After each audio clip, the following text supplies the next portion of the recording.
It was God. Hi, Charles here.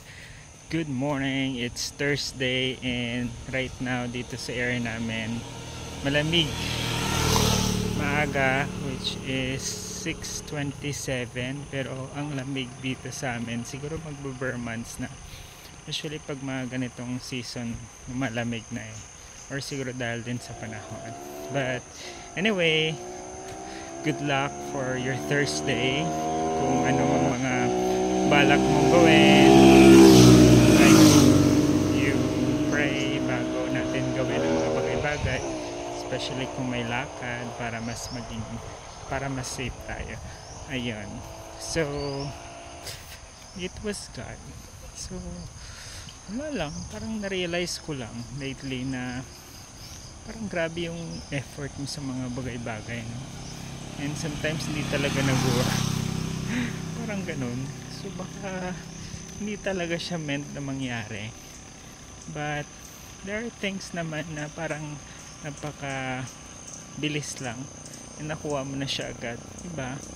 Parang as I grow older, parang napagtatanto ko na it was really the grace of God that things are happening.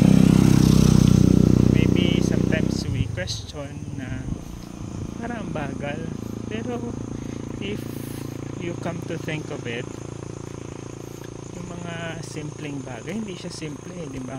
Parang given another day to enjoy this beautiful parang it's a gift of God na, di ba? Parang we're just so lang dun sa idea siguro na kailangan super successful ka, marami kang ganito, marami kang ganyan, but sometimes we forgot to acknowledge yung mga simpleng bagay.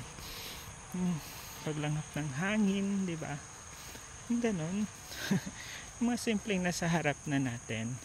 So ayun, kung nahirapan man tayo or nagiging successful man tayo, hindi naman yung lahat effort mo. It was really God. Parang nilagay ka niya dyan. Lahat ng mga sacrifices mo, kumbaga pinasok ka niya para gawin mo to, para magtagumpay ka. Or siguro may mga moment na parang you're really trying so hard to get it, but it's not happening. Baka hindi pa.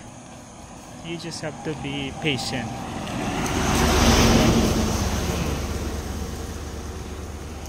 May malaking sasakyan na dumaan. So for now, just be grateful for what you have.